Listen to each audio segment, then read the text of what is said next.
edition. There we go. Game number 2 of Zamboni Showmatch number 3 on Entombed Valley. And let's introduce our players. Spawning down here in the bottom left-hand position of the map, Entombed Valley. This is the ladder edition, in case you're wondering. It's our blue Zerg player up 1 game, EYEofDARKNES. And spawning up here in the top right, down 1 game to 0. Can he come back? It's Kingavocado. Now, Entombed Valley is a really common ladder map, but let's just go over some of the structural details very quickly. Very quickly, in fact. There's Zerg player spawning down here in the lower left-hand corner, and the Protoss player spawning up in the upper right. Cross positions does tend to favor Protoss a little bit on this map, but it's not a huge difference. One Xel'Naga tower in the middle of the map that gives vision over this entire center area, and that's really key, as that shuts down a lot of attack paths, especially in cross positions. It's a really easy map to take 3 bases on. Take this one and then this one. You kill your destructible rocks right here, and then you put up a little bit of a wall at the front here and here, and you're completely safe on 3 bases. The real trial for Protoss is taking your 4th, which is all the way out here, and there's a lot of different attack paths that your opponent can take through this way and through this way. And sometimes you'll even see around up this way. So that's always kind of an interesting thing as the Protoss player. A lot of times you'll see this map just split. You'll see the Protoss player get to those 4 bases. The Zerg basically takes their entire bottom part of the map, and then it turns into whoever can get the vortex and then attack their opponent's outlying bases first. And those are always really fun games. So we'll see what Entombed Valley has in store for us today. We see Kingavocado going for basically the same opening. He's got his gas, getting his gateway. Hopefully he actually puts 3 in there this time. There we go. He immediately 3 into the gas geyser, and the cybernetics core following it up. Everything looking good. EYEofDARKNES switching things up, going pool first. Not feeling too threatened by this probe here. He is sniffing around. I guess, I'm not quite sure. Maybe he'll put down a pylon eventually, but nothing too interesting going on. EYEofDARKNES getting his gas geyser a little bit earlier than he did last game, but it's probably just for Zergling speed, as it was in game number 1. Now we see the probe. The drone actually hunting for the probe right now, but the probe's going to find the drone first. A drone does beat a probe one-on-one, but if the probe gets the first hit, he can win it. If you're wondering about this heavyweight fight going on by the Zerg Natural. We see Kingavocado going for a 3rd pylon very quickly. We have no tech choice yet, although he does have a very quick 2nd assimilator. At least compared to last game. Work gets started. We might see a robotics timing attack. It could be really any number of things at this point. It could be DTs even. But we'll see what both of these players have planned. Again, EYEofDARKNES not wanting to be caught by early pressure, throwing up a very early spine crawler. We saw him build 3 even last game, and that just gave him a wall of defenses. We saw Kingavocado actually get into the main after that by just walking past the spines. So we'll probably see EYEofDARKNES actually reposition the spine crawler as soon as it pops, or maybe just build 2 more. If we look at the scouting information that he has, it's pretty thorough, and there's not a whole lot to worry about. He hasn't seen the gas. There's a Stargate coming in from Kingavocado. Those are his favorite units, although not as necessarily useful, but perhaps hoping that he can catch his opponent in an awkward transition stage. We'll see if he wants to go Void Rays, which are going to be ridiculously slow across this map, or if he's just going to go for Phoenix Harass. Either way, this could turn out really well, could turn out badly. And we see the Stalker and the Zealot headed across the map again. This is the same pressure he put on in game 1. We see those spines finish up literally at the nick of time. He's going to maybe see if he can position himself that Queen on hold position. And this isn't going to work too well this time from Kingavocado. There's 2 Zerglings coming back to try and help defend, taking a little bit of damage, but nothing's going to happen there. He's forced out a lot of units again, but this time there's not really a counterattack possibility. Unfortunately, still on only 1 gateway. I'd love to see him go up to 2 or 3. There's a Void Ray on the way, and a 2nd Stargate. well. A little bit of shenanigans going on. We see a couple of gateway units just poking around.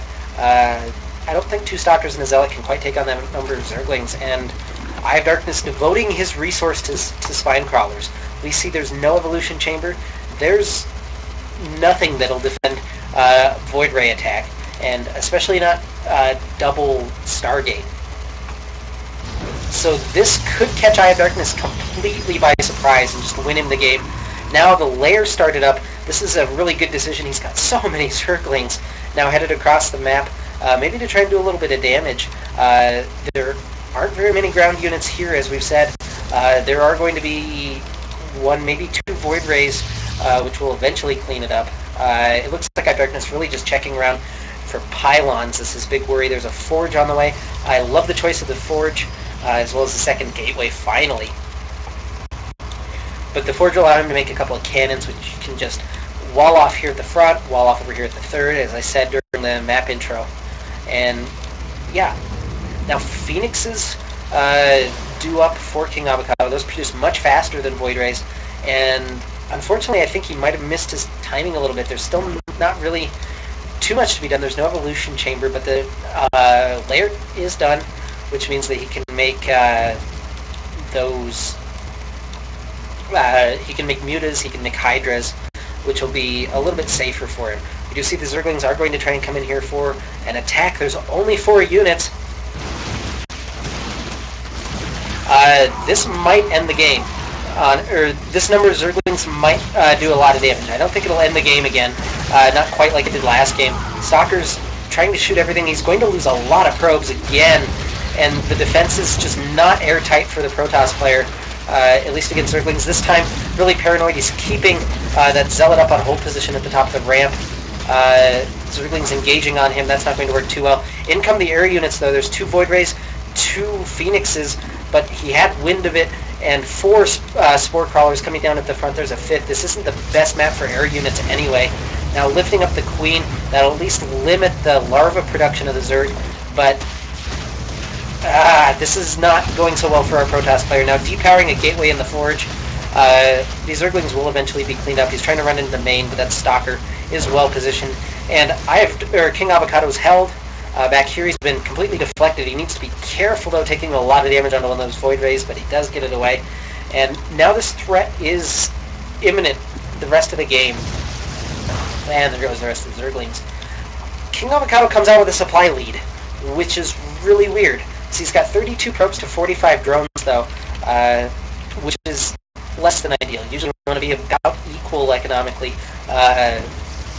He needs to repower some of these buildings over here. I hear a pylon, but it's not the right spot. That's not a pylon at all. That's a fleet beacon. Oh my goodness. So we will have some carriers. We do see Eye of Darkness going for a Hydralisk Den. Spine's moving more toward the front. Now he feels completely defended. In come the Void Rays into the third base, and that drone's gone. 3 Void Rays and a Phoenix over here. He did lose 1, I believe, in that last exchange. Now lifting up the Queen that just pops. That's going to go down. Now they're fully charged. Look at how the health drops on this hatchery. So denying the third base with these air units, and now they've paid for themselves as I'm lagging a little bit here. There are 10 Hydralisks on the way, but if they're split up, and these are actually just Hydras, yeah, those are free. A little bit more free damage here. I'd love to see if he stuck around to get these 2 as well. It looks like he's going to do that. There's a couple more Hydras, but he has an easy escape over this little cliff. Needs to be careful with that 1 Void Ray. Ooh, and here come the rest of the units. I don't think he can take this fight. There goes 1 Void. The other 2 forced to retreat over the cliff edge. And he's kind of forced his opponent into a Roach Hydra composition. Mostly because he needed the Hydras to help deal with all the air units. And Hydras are just bloody bollocks by themselves. Zergling Hydra is really awful, so you're almost forced into Roach Hydra. We'll see if he's not really capitalizing on that in the normal way. Instead he's making carriers. But if you get out a couple of Colossus, you've really forced your opponent's hand, especially after killing his third base. You see the Protoss behind a little bit in supply, but that's pretty normal. What isn't normal, though, The Protoss ahead on probes now. He's really focused on getting those probes out. And Eye of Darkness kind of missing his injects, maybe thrown off a little bit by this Void Ray harass. We see Roach Speed is on the way, and that's really about it. Now finally getting some Overlords, as he's been supply blocked at 92 for quite a while. Twilight Council on the way, 4 more gateways as well. There's 1 carrier done, a 2nd carrier on the way, and this is a pretty terrifying looking army. The real threat, though, or the real worry, I guess, for the Protoss player right now is that he's caught teching too heavily. If his opponent just makes a whole ton of Roaches and Hydras right now and comes and attacks, there's still not that many units. There's a Void Ray, 2 Stalkers, a Zealot, a Carrier. That's not the best defending force. Luckily, he does have quite a few gateways he just powered up, so it'll be up to 5, 6 as soon as that one's done. But again, this is just all the tech, and that can be worrying. We do see the Void Rays still poking around. Phoenix shooting down this Overseer, and that's just going to, well, peel off. Okay. Well, it was going to deny vision, but it's not going to anymore. So this Overseer will be able to get in and see this 3rd base, and I'm a little bit worried right now about our Protoss player. He gained an advantage, and then he just started teching and expanding at the same time, which means that he's really lacking on units right now. Eye of Darkness, on the other hand, has all the units. He's making 10 more Roaches. He's making 6 more Overlords. So that's the big worry right now for the Protoss player. We'll see if he gets caught. He's still got all the minerals, which means that he can just throw down a bunch of gateways and be pretty safe. There's another carrier on the way now, to bring his total up to 3. He's making interceptors and a mothership. So this is one of the earlier motherships ever seen. Not quite a mothership rush, but not quite the traditional. I'm going to get to 3 or 4 bases and then get it once you start getting your hive tech. This can be devastating if paired with the right units. We see he's going for Templar Archives as well, which is the correct unit. Immortals on the way to help deal with Roaches. Unfortunately, he doesn't have that solid core gateway army. If we look at his units tab right now, 6 Stalkers and 7 Zealots. I don't know where all the Zealots are. There they are. How they just got worked in. Hi, Zealots. But that's not nearly enough to deal with, oh my god, Roaches and Hydras. Basically, you need your gateway units to tank for your air units or your robo units, and he just doesn't quite have that yet.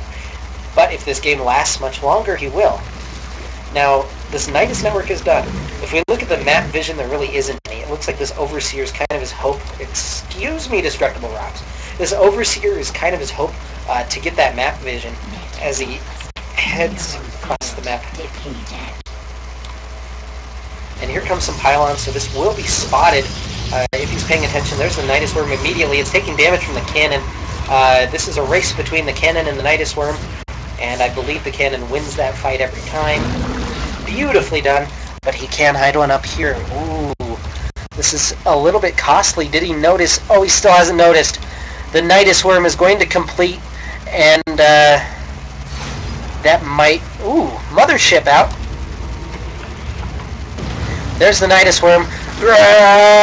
And out come the Roaches and Hydras. If he shuts down the Nidus Worm right now, he'll be just fine. But he's not targeting the Nidus Worm.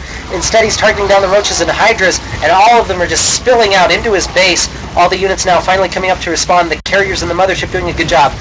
We need to catch some of the health. The Mothership now pulling back. But that's the real advantage. The Overseer's way over here. If he shoots down the Overseer and keeps his Mothership safe, there's nothing that can really do damage here. And it does look like this has been defended, despite this horrible, horrible choke point. The carrier's just doing so much damage, able to clean up all the Hydras. The Roach is falling, and Kingavocado now has taken a 20 supply lead, and needs to kill off this Nidus Worm. That's the last thing. And that was really nicely held by Kingavocado. I was a little bit worried there that he hadn't noticed, but just the units kind of filing out the way they did really hindered the Zerg and was unable to engage on his own terms. Instead, just wound up taking a whole bunch of damage from a bunch of cloaked units that he couldn't quite see because the Overseer was a little bit out of position. So now Kingavocado has a decision to make. What does he want to do? He's building a bunch more pylons and a couple cannons. That'll help him get his macro back up, but he needs to go on the attack. Here he goes across the map. A couple more carriers on the way. He needs a proxy pylon. Doesn't quite have one yet. If we look at the front,